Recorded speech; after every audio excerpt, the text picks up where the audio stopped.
दोस्तों, मैं हूं सुधाकर पुरोहित, आपका ज्योतिष मित्र। ज्योतिष डिविनेशन में आपका स्वागत है। इस वीडियो में हम बात करने वाले हैं वशीकरण और सम्मोहन पर। आपने अक्सर इनके बारे में सुना होगा और इनसे संबंधित कुछ विज्ञापन अखबार में भी देखे होंगे।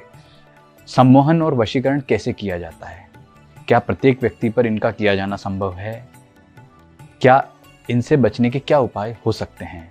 हम इन सभी तथ्यों के बारे में बात करेंगे। वैसे यह मुख्य विषय तंत्र का है। तंत्र के जो मुख्य 6 कर्म होते हैं उनमें इन्हें गिना जाता है। इसकी संपूर्ण जानकारी के लिए ये पूरा वीडियो देखिए और उससे पहले हमारे ज्योतिष डिविनेशन चैनल को लाइक और सब्सक्राइब कीजिए। वशीकरण और सम्मोहन मुख्यतः 2 शक्तियों द्वारा किया जा सकता है। पहली पराशक्ति और दूसरी धारणा शक्ति। पराशक्ति से तात्पर्य है भूत, प्रेत, पिशाच, जिन, अप्सरा इत्यादि और देवी देवताओं के गण, जिन्हें साधक अपनी गहरी साधनाओं के द्वारा सिद्ध करता है और उनसे अपनी मनचाही इच्छाएं पूर्ण करवा लेता है। सामान्य व्यक्ति जब ऐसे साधकों के पास, जिन्हें हम तांत्रिक कहते हैं, जाते हैं और यह कहते हैं कि हमारी मनोकामनाएं पूर्ण कीजिए, तो वह कहता है कि हमें उसके लिए जिस व्यक्ति पर वशीकरण या सम्मोहन करना हो, उसके बाल, पहने हुए कपड़े, नाखून इत्यादि लाइए, अर्थात उसका डीएनए का कोई अंश लाइए जिससे उस पराशक्ति को उससे जोड़ दिया जाए और वह आपका कार्य कर लेगी। यानी कि पराशक्ति आपके डीएनए से संपर्क करते ही आपके ऊपर हावी हो जाएगी।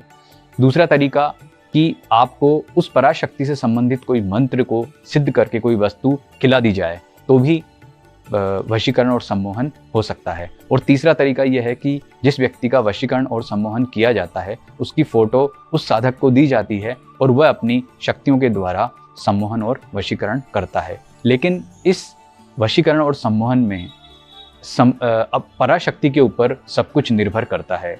वह जब तक चाहेगी तब तक व्यक्ति का वशीकरण और सम्मोहन रहेगा। और यदि अपनी आप साधनाओं से अपने बल पे अगर उसे हरा देते हैं, यानी कि वह आप पे हावी होना बंद हो जाती है, तो ऐसा वशीकरण समाप्त हो जाता है। दूसरा सम्मोहन और वशीकरण करने का तरीका है धारणा शक्ति के द्वारा। धारणा अष्ट योगों में से एक है। धारणा शक्ति के अंतर्गत त्राटक, मैस्मरिज्म, हिप्नोटिज्म इत्यादि विधियां आती हैं। इनके अंतर्गत जो भी कार्य किए जाते हैं उसमें प्रमुख रूप से धारणा शक्ति निहित होती है। इसके द्वारा साधक अपनी शक्ति के द्वारा किसी का भी आसानी से वशीकरण या सम्मोहन कर सकता है। हम सबसे पहले बात करते हैं मैस्मरिज्म के बारे में। मैस्मरिज्म के जनक डॉक्टर मैस्मर थे।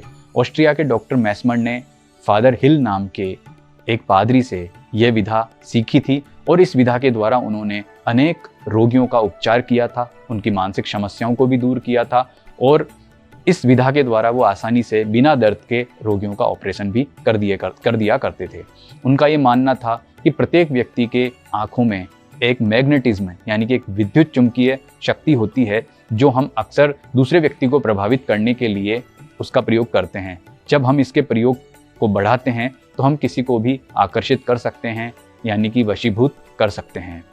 इसी तरह से हिप्नोटिज्म के अंदर किसी भौतिक वस्तु के द्वारा किसी भी व्यक्ति को वशीभूत किया जाता है। वह भौतिक वस्तु ऐसी होनी चाहिए जो घनत्व वाली हो, यानी कि जिसके अणु परमाणु बहुत अधिक संख्या में हो, बहुत ठोस वस्तु होनी चाहिए, जैसे हीरा है या कोई रत्न है। ऐसी वस्तु के द्वारा किसी को हिप्नोटाइज करके सम्मोहन या वशीकरण किया जाता है। इसमें तीसरी विधा त्राटक है। त्राटक के अंदर आप किसी भी व्यक्ति की फोटो पर त्राटक कीजिए, अपनी मानसिक शक्ति उस तक पहुंचाइए और उसे सम्मोहित या वशीभूत कर सकते हैं।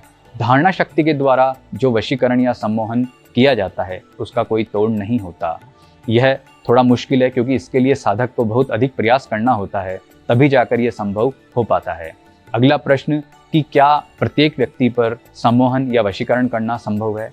तो ऐसा बिल्कुल नहीं है, क्योंकि प्रत्येक व्यक्ति को प्रकृति ने एक मानसिक शक्ति दी है। कमजोर मानसिक शक्ति वाले व्यक्तियों को आसानी से वशीभूत किया जा सकता है, लेकिन जो दृढ़ इच्छा शक्ति रखते हैं, जिनकी विल पावर बहुत अच्छी होती है, जो बहुत अच्छा आत्मविश्वास रखते हैं, उन्हें सम्मोहित या वशीभूत नहीं किया जा सकता है।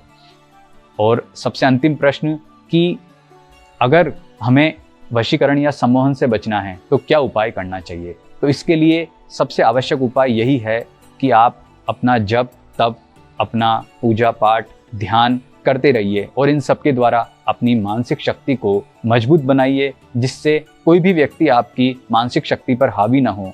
अगर आप ऐसा निरंतर करते रहेंगे, यानी कि नित्य पूजन करेंगे, ध्यान करेंगे, अपने मानसिक शक्ति को किसी भी माध्यम से बढ़ाएंगे, तो कदापि कोई व्यक्ति आपका वशीकरण या सम्मोहन आसानी से नहीं कर सकता है।